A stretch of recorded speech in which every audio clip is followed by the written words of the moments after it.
Hello friends, good morning. मैं सुलेखा गुप्ता। आज हम पढ़ रहे हैं बी फर्स्ट ईयर में सोशियोलॉजी। हमारा चैप्टर है महिलाओं एवं बच्चों के प्रति हिंसा। तो फ्रेंड्स, हमने इससे पिछली जो वीडियो थी हमारी, उसमें हमने देखा था कि महिलाओं के विरुद्ध हिंसा किस प्रकार से होती है, और आज हम देख रहे हैं जो महिलाओं के जो विरुद्ध जो हिंसा होती है उसके रीजन क्या हो सकते हैं, कारण क्या हो सकते हैं, इनको किस प्रकार से रोका जा सकता है। जैसे कि आपको पता है कि स्त्रियों को पुरुषों के, एक पक्ष तो स्त्रियों को पुरुषों के समान मानता है और एक पक्ष ऐसा होता है जो स्त्रियों को पुरुषों की तुलना में निम्न समझता है। तो जो कई लोग ऐसे होते हैं जो कि महिलाओं के प्रति हिंसा करते हैं, उनको निम्न समझते हैं, हीन समझते हैं। महिलाओं के साथ यौन शोषण, शारीरिक शोषण, मानसिक शोषण, उनके दहेज के लिए हत्याएं की जाती हैं, दहेज के लिए मारपीट की जाती है, बलात्कार किया जाता है। तो इस प्रकार से महिलाओं के विरुद्ध काफी इस प्रकार की समस्याएं आपने देखी होंगी। तो फ्रेंड्स, आज की हमारी जो वीडियो है वो हम देखेंगे कि महिलाओं के विरुद्ध जो ऐसी हिंसा होती है उसके कारण क्या हो सकते हैं, कि किस लिए महिलाओं के प्रति ये हिंसाएं होती हैं। तो सबसे पहले एक पॉइंट आता है हमारा पुरुष प्रधानता। तो फ्रेंड्स, जैसे कि आपको पता है कि हमारा जो भारत देश है ये एक पुरुष प्रधान देश है। यहाँ पर पुरुषों का बहुत अधिक महत्व है और स्त्रियों को निम्न समझा जाता है। इसलिए पुरुष अपने आप को उच्च मानते हैं और स्त्रियों को निम्न मानते हैं। स्त्रियों को सम्मान की दृष्टि से नहीं देखते हैं, उनका शोषण करते हैं। वो समझते हैं कि स्त्रियां तो मात्र काम काज के लिए होती हैं और उनकी जो यौन शोषण होती है उनकी तृप्ति पूर्ति करने के लिए होती है, घर का कामकाज करने के लिए होती है, बच्चों का पालन पोषण करने के लिए होती है। बाकी महिला का घर में या उसके जीवन में और कोई महत्व नहीं होता है। इसलिए पुरुष जो होते हैं वो स्त्रियों को बहुत बेरहमी से कई लोग पीटते हैं, मारते हैं, कई बार उनकी दहेज के लिए हत्याएं तक कर दी जाती हैं। अब दूसरा पॉइंट आता है स्त्रियों की पुरुषों पर आर्थिक निर्भरता। कि हमारा जो भारत देश है यह पूरा विश्व है, संपूर्ण विश्व है। इसमें स्त्रियों की बहुत ही दयनीय स्थिति होती है, क्योंकि स्त्रियों को घर के अंदर चार दीवारी में ही रखा जाता है और चार दीवारी में रह करके वो घर का कामकाज ही करेंगी, बच्चों का पालन पोषण करेंगी, उनका खान पान देखेंगी। तो इस स्थिति में उनके पास आर्थिक रूप से कुछ भी नहीं होता है। वो पुरुषों पर ही डिपेंड रहती हैं, क्योंकि उनका जो हस्बैंड होता है, पति होता है, वही कमाता है। और अगर स्त्री के लिए कुछ पैसे चाहिए होते हैं तो पति से मांग कर लेती है। तो इसलिए अगर वो स्त्री चाहे तो भी कुछ नहीं कर सकती, क्योंकि स्त्री आर्थिक रूप से पति पर ही निर्भर रहती है, पुरुषों पर निर्भर रहती है। अगर स्त्रियां कामकाजी होंगी, आत्मनिर्भर होंगी, तो स्त्रियां आर्थिक रूप से सुदृढ़ होंगी और वो अपने ऊपर होने वाली हिंसा का विरोध कर सकेंगी। लेकिन वो आर्थिक रूप से अपने पति पर निर्भर होती हैं, पुरुषों पर निर्भर होती हैं, इसीलिए वो उनको अपने विरुद्ध हिंसा सहनी पड़ती है। क्योंकि अगर वो इसका विरोध करेंगी तो अगर उनका पति घर से बाहर निकाल देगा उनको, तो वो बेसहारा हो जाएंगे। वो किस प्रकार अपना जीवन यापन करेंगी। तो ये सोच करके स्त्रियां चुप हो जाती हैं और अपने ऊपर होने वाले अत्याचारों को सहन कर देती हैं। अब आता है अशिक्षा। तो हमारे भारत देश में अशिक्षा बहुत फैली हुई, यानी कि कई लोगों का ये मानना होता है कि भाई अगर महिलाएं पढ़ी होंगी या लड़कियां पढ़ी लिख जाएंगी तो घर का कामकाज कैसे करेंगी। तो इसलिए उनको ना पढ़ा करके केवल लड़कों को ही पढ़ाया जाता है। इसलिए हमारे भारत में महिला साक्षरता दर बहुत कम है और पुरुष साक्षरता दर अधिक है। और महिला साक्षरता दर ना होने के कारण, महिला पढ़ी लिखी ना होने के कारण उनको पता ही नहीं होता है कि उनके हित में कौन कौन से नियम लगे हुए हैं, कौन कौन से कानून हैं, जिसका सहारा लेकर के वो अपने ऊपर होने वाले अन्याय को, अत्याचारों को रोक सकती है, उनका विरोध कर सकती है।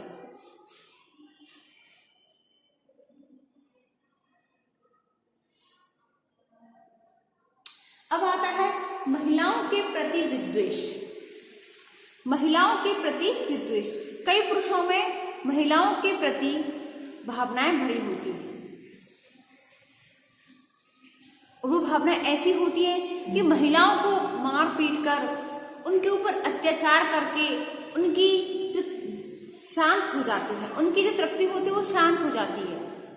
जिन लोगों को अपने किसी स्त्री ने तंग किया हो, जिसका प्रेम असफल हो गया हो, वह संपूर्ण नारी जगत के प्रति इस भावना से प्रेरित होकर के यह कार्य करता है।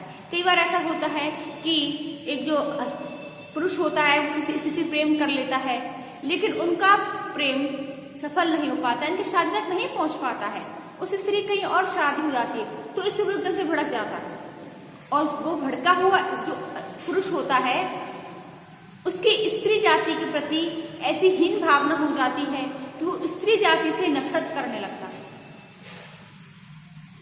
उससे घृणा करने लगता है, और उसको कहीं भी अगर स्त्री दिख जाती है, कहीं भी अगर महिला दिखती है तो उनके साथ अन्याय करता है, मारपीट करता है, बुरा व्यवहार करता है।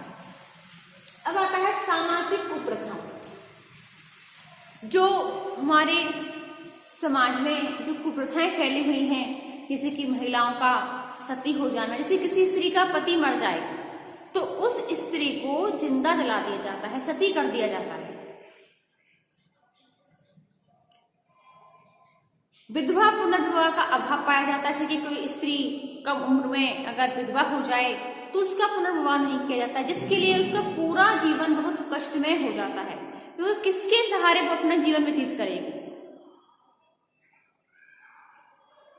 इस प्रकार के जो महिलाओं के प्रति जो अन्याय होते हैं, जो सामाजिक कुप्रथाएं फैली हुई हैं, वो हमारे समाज में बहुत अधिक महिलाओं का अन्याय करती हैं। जैसे कि हमारे समाज में एक कैंसर की तरह फैली हुई है एक प्रथा, जो है दहेज प्रथा, कि दहेज के लिए किसी की बेटी मार दी जाती है, उसकी हत्या कर दी जाती है, जला दी जाती है।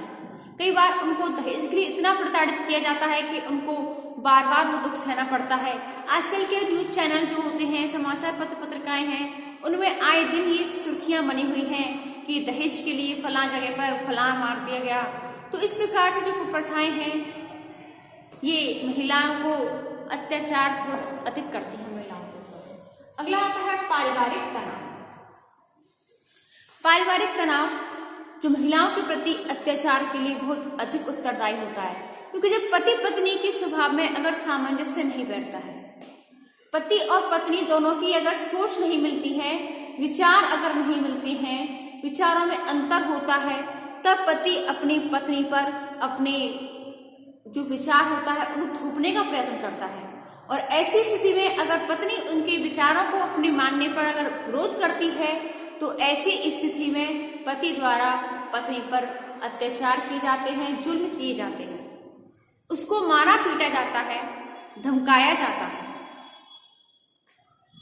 क्योंकि पति चाहता है कि मैं जैसा कहूं वैसा कार्य करे और पत्नी नहीं चाहती है कि मैं अपने पति के बताए अनुसार कार्य करूं, क्योंकि उनके विचारों में बहुत अधिक अंतर होता है।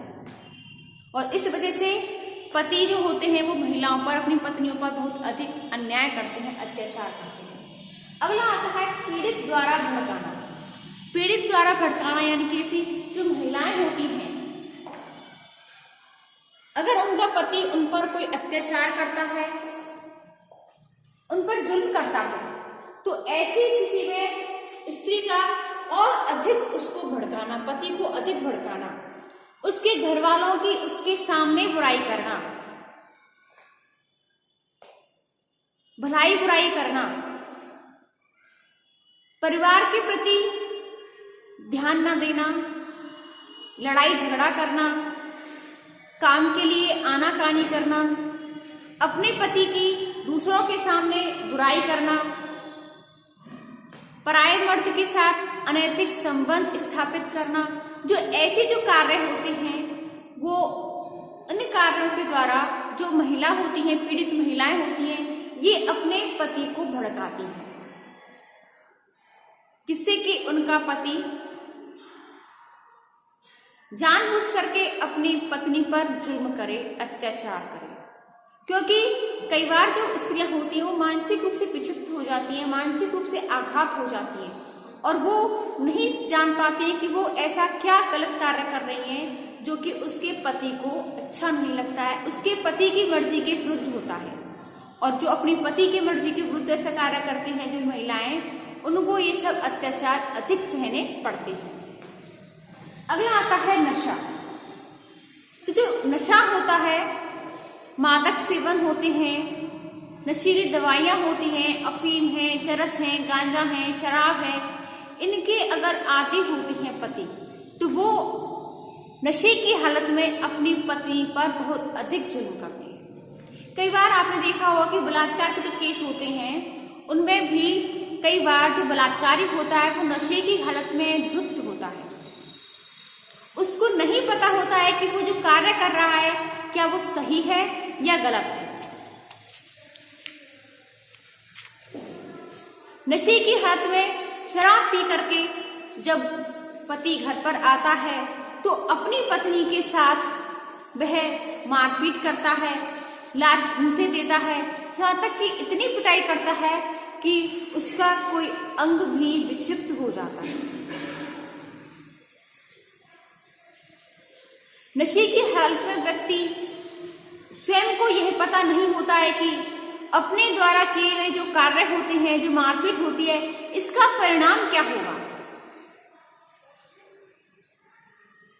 और जब वो व्यक्ति सुबह जब होश में आता है तो अपने द्वारा किए गए कार्य पर वो थोड़ा बहुत पछतावा भी करता है।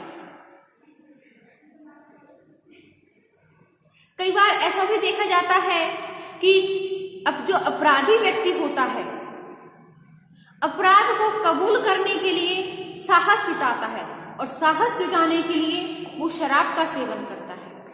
कई बार देखा गया है कि जब व्यक्ति पर बहुत अधिक मानसिक तनाव होता है, अनिद्रा होती है, तब भी व्यक्ति ऐसी स्थिति में शराब का सेवन करता है।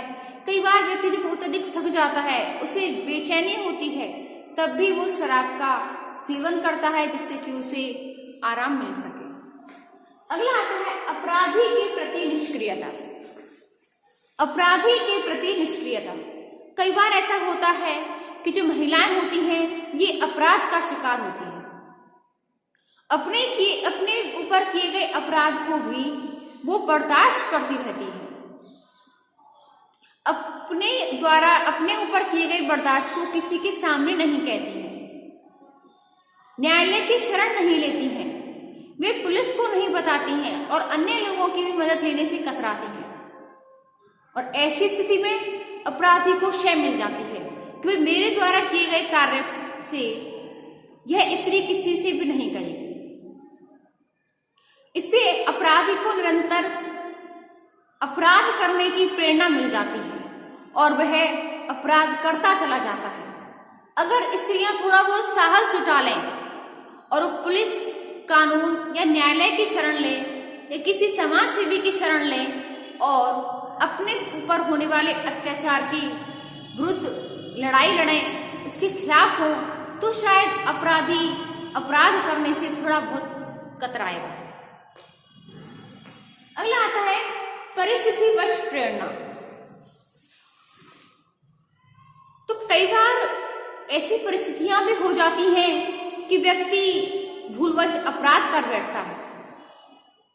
जैसे कि अंधेरी रात में कोई स्त्री अगर वीरान रास्ता हो, अकेले रास्ता हो और अकेले गुजर रही हो, तो वहां पर जो उपस्थित व्यक्ति होता है वो गलत कार्य के लिए प्रेरित हो जाता है। कई बार चोरी करने के लिए, बलात्कार करने के लिए प्रेरित हो जाता है।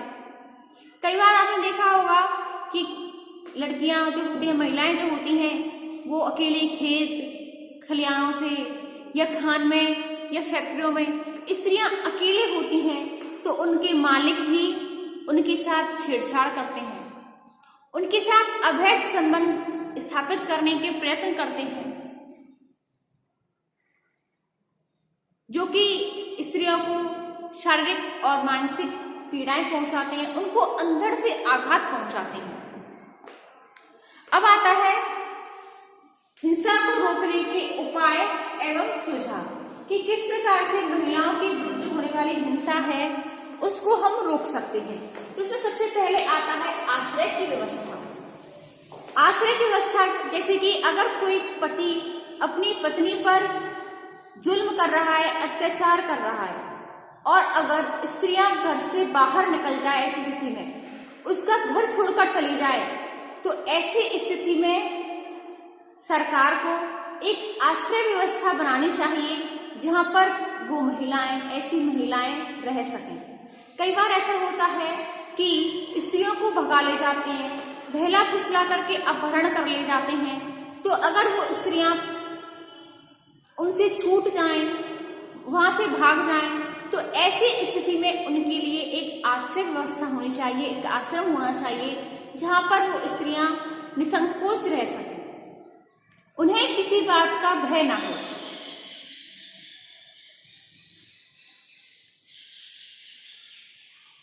कई बार महिलाओं को जान से मारने की धमकी दी जाती है, तो ऐसी महिलाओं को सुरक्षा प्रदान करने के लिए उनके लिए स्थायी या स्थायी आश्रय व्यवस्था की व्यवस्था करनी चाहिए, जिससे कि वो ऐसी महिलाएं वहां पर निसंकोच अपना जीवन यापन कर सकें। अगला आता है रोजगार की व्यवस्था। अगर स्त्रियां स्वयं सेल्फ डिपेंड होंगी, आर्थिक रूप से मजबूत होंगी, पुरुषों पर आर्थिक रूप से निर्भर नहीं होंगी, तो ऐसी स्थिति में वो अपना और अपने बच्चों का भरण पोषण कर सकेंगे और अपने विरुद्ध होने वाली हिंसा को बर्दाश्त करने का और उसका विरोध करने का साहस कर सकेंगे। यानी कि अपने विरुद्ध होने वाली हिंसा है उसको बर्दाश्त नहीं करेंगे, उनके खिलाफ लड़ाई लड़ेंगी और अपने होने वाले शोषण के विरुद्ध कार्रवाई करेंगे। ऐसी जो महिलाएं होती हैं उनके लिए रोजगार और नौकरी की व्यवस्था की जाए, जिससे कि वो छोटा मोटा व्यवसाय करके और ऋण की सुविधा के अनुसार वो कोई ऐसा कार्य करे जिससे कि वो अपने प्रति होने वाले हिंसा का विरोध कर सके और आत्मनिर्भर बन सके, जिससे कि वो अपना और अपने बच्चों का भरण पोषण कर सके, अपने पुरुषों पर, अपने पतियों पर वो आर्थिक रूप से निर्भर ना रहे। अगला आता है शिक्षा की व्यवस्था। तो ऐसी महिलाएं जो कि साक्षर नहीं है, पढ़ी लिखी नहीं है, अशिक्षित हैं, ऐसी महिलाओं के लिए शिक्षा की व्यवस्था की जाए, क्योंकि अगर स्त्रियां, महिलाएं शिक्षित होंगी तो हमारा समाज भी शिक्षित होगा। कहा गया है कि एक बेटी दो घरों को बनाती है, दो घरों को शिक्षित करती है, क्योंकि पहला जहाँ जन्म लेती है मायका होता है, दूसरा जहाँ शादी करके जाती है ससुराल में, वो दोनों घरों को संजोती है, संवारती है, दोनों घरों को शिक्षित करती है। इसलिए महिलाओं के लिए शिक्षा बहुत जरूरी होती है। स्त्रियों पर होने वाले अत्याचार को रोकने के लिए स्त्रियों का शिक्षित होना बहुत जरूरी है, इसलिए शिक्षा का प्रसार करना बहुत जरूरी है। जो स्त्रियां पढ़ाई छोड़ चुकी हैं और आगे बढ़ना चाहती हैं, ऐसी स्थिति में उनको निःशुल्क शिक्षा की व्यवस्था की जाए, व्यावसायिक शिक्षा दी जाए या अन्य प्रकार के प्रशिक्षण की व्यवस्था की जाए, जिससे उनमें आत्मविश्वास बढ़ेगा, वे अपने अधिकारों के प्रति जागरूक होंगी और अपने प्रति किए जाने वाले अत्याचार जो होती हैं उनको विरोध करेंगे। अगला आता है दंड की व्यवस्था। ऐसे पुरुष जो महिलाओं पर अत्याचार करते हैं, उनका शोषण करते हैं, अगर सरकार उनके विरुद्ध दंड की व्यवस्था करेगी, जो अपनी पत्नियों को परेशान करते हैं, उनकी सामाजिक निंदा करते हैं, उनको सार्वजनिक रूप से दंडित करते हैं, जिससे कि अन्य लोग भी सबक मिले। अगर सरकार उनको दंडित करेगी तो अन्य लोग भी महिलाओं के शोषण करने में, उनसे हिंसा करने में कतराएंगे और उससे प्रेरित होंगे कि वो आगे ऐसे कोई कार्य ना करें जिससे कि उनकी सामाजिक निंदा हो और सार्वजनिक दंड मिले। अगला आता है महिला न्यायालयों की स्थापना। महिला न्यायालयों की स्थापना के लिए जो महिलाओं के विरुद्ध जो अपराध होते हैं, हिंसा होती हैं, उनकी सुनवाई के लिए एक अलग से न्यायालयों की व्यवस्था की जाए। जिसमें कि अनुभवी महिला न्यायाधीश बने, क्योंकि सामान्य जो न्यायालय होते हैं इनमें महिलाओं को भय होता है, वो भय समाप्त हो जाएगा और वो अपनी बातों को न्यायालयों में साफ साफ कह सकेंगे। ऐसे न्यायालयों की सुनवाई और कार्यवाही सार्वजनिक रूप से नहीं होगी, क्योंकि सार्वजनिक रूप से अगर सुनवाई होगी तो महिलाएं अपने ऊपर जो होने वाले अन्याय होते हैं, बलात्कार के जो केसेस होते हैं, शोषण होते हैं, उनको कहने से डरेंगे। तो ऐसी स्थिति में केवल न्यायाधीश, परिवादी और पीड़ित महिला की मदद करने वाले लोग एवं आरोपियों की इजाजत होनी चाहिए। अगला आता है कानूनी सहायता एवं परामर्श। जो पीड़ित महिला होती है इनको कानूनी सहायता प्रदान करने और विवादों को निपटारा करने के लिए स्वयंसेवी संगठन को आगे आना चाहिए। ऐसे में उनको मुफ्त में ऐसी पीड़ित महिलाओं की मदद करनी चाहिए, उन्हें उचित सलाह देनी चाहिए, उनका मार्गदर्शन करना चाहिए, जिससे कि वो सुखी जीवन व्यतीत कर सकें। अगला आता है महिला संगठनों का निर्माण। जो पीड़ित महिलाएं होती हैं वो अपने ऊपर होने वाले अत्याचारों से मुक्ति दिलाने के लिए उन्हें कानूनी एवं आर्थिक रूप से मदद करनी चाहिए। उन्हें नैतिक संबंध देने के लिए उनके सास ससुर एवं ससुराल पक्ष वालों से बातचीत करें, उन पर सामाजिक एवं नैतिक दबाव डालकर समस्या का समाधान करना चाहिए, जिससे कि महिलाएं द्वारा सामूहिक रूप से प्रयत्न करने चाहिए और वो कारगर भी साबित होंगे कि अगर ऐसी महिलाएं जो होती हैं ससुराल में एडजस्ट नहीं कर पाती हैं तो ससुराली जनों से बात करके उनके बीच में सामंजस्य करना चाहिए और ये कार्य महिला संगठन आराम से कर सकते हैं। तो इसलिए महिला संगठनों का निर्माण करना चाहिए। अगला आता है वैचारिक परिवर्तन। जो महिलाओं के विरुद्ध हिंसा होती है, अपराध होते हैं, उनको रोकने के लिए जो महिलाओं के माता पिता होते हैं, लड़कियों के माता पिता होते हैं, उनके विचारों में भी परिवर्तन लाना होगा, क्योंकि वे लड़कियां बचपन से ही इस प्रकार का सामाजिकरण करते हैं कि पति परमेश्वर होता है। कहा जाता है कि उनके पति के घर डोली जाती है और पति के घर से अर्थी ही उठती है। तो ऐसे स्त्री को सहिष्णुता होनी चाहिए, ऐसे संस्कार देने चाहिए कि वो सब कुछ जो बर्दाश्त करती रहती है, उनके प्रति प्रतिशोध नहीं करती है। वे अपनी पुत्रियों को विवाहित एवं विधवा जिन्हें कि उन्हें पीटते रहते हैं, ऐसे ससुराल वाले जो उनके साथ दुर्व्यवहार करते हैं, उनकी इच्छा के विरुद्ध भी उन्हें ससुराल में रहने के लिए मजबूर करते हैं, वे अपने आप को घर क्यों नहीं बुला लेते? सामाजिक कलंक के डर से वे अपनी पुत्री को बलि का बकरा क्यों बनाते हैं?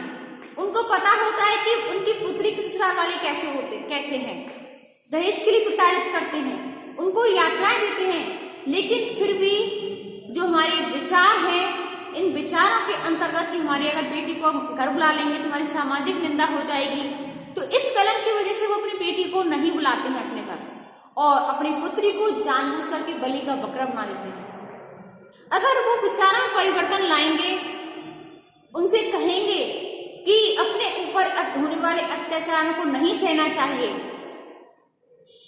अपने दमन एवं शोषण के प्रति जागरूक होना चाहिए, उनका विरोध करो, न्यायालय एवं कानूनों की शरण लीजिए, परिजन उनकी अगर मदद करेंगे तो अपने ऊपर होने वाले अत्याचारों को सहन नहीं करके और उनके लिए वो किसी न किसी प्रकार के विरुद्ध कार्य करेंगे। अब आता है हमारा बालकों के प्रति हिंसा। जिस प्रकार से महिलाओं के प्रति हिंसा होती है, उसी प्रकार हमारे समाज में बालकों के प्रति भी हिंसा होती है। बालक की श्रेणी में आते हैं 18 वर्ष से कम की उम्र के बच्चे, जिनकी उम्र अभी 18 वर्ष नहीं हुई है, 18 वर्ष से कम है, वो ऐसे बच्चों की श्रेणी में आते हैं। तो आपने देखा होगा कि बच्चों के विरुद्ध भी बहुत अधिक हिंसा देखी गई है, जैसे कि बच्चों के साथ यौन शोषण, घरेलू हिंसा, बाल मजदूरी, कुपोषण के शिकार, शारीरिक शोषण। तो इस प्रकार से बालकों के साथ भी काफी अन्याय होते हैं। उनको बाल मजदूरी करवाई जाती है, उनके शारीरिक अंग विक्षिप्त करके उनसे भीख मंगवाई जाती है,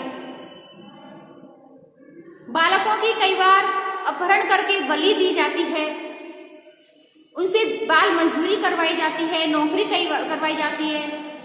तो इस प्रकार के जो कार्य होते हैं वो बालकों के प्रति हिंसा के अंतर्गत आते हैं। लड़कियां लड़कों की अपेक्षा में यौन शोषण का शिकार होती हैं, उनको वेश्यावृत्ति के लिए लिप्त कर देते हैं, लड़कों को बाल मजदूरी के लिए कार्य करवाते हैं, उनसे भीख मंगवाते हैं, उनके साथ में दुर्व्यवहार किया जाता है, उनका तिरस्कार किया जाता है।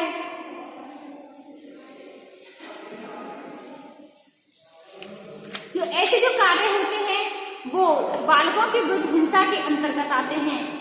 बालकों के पीछे किए जाने वाले जो कार्य होते हैं, जैसे कि हमारा आता है बाल श्रम। तो बाल श्रम वह होता है जिसमें बच्चे छोटे होते हैं और उनको मजदूरी के लिए प्रेरित किया जाता है, उनको खानों, मिलों, कंपनियों, फैक्ट्रियों में बाल मजदूरी करवाई जाती है। और वो बच्चे मजबूर होते हैं क्योंकि वो गरीबी का शिकार होते हैं, उनके माता पिता उनका भरण पोषण नहीं करवा पाते, उनको शिक्षित नहीं करवा पाते हैं, वो बच्चे अनपढ़ होते हैं, पढ़े लिखे नहीं होते इससे कि वो कोई कार्य कर सके, और अनपढ़ होने की स्थिति में वो किसी खान या फैक्ट्री में मजदूरी करने के लिए विवश हो जाते हैं।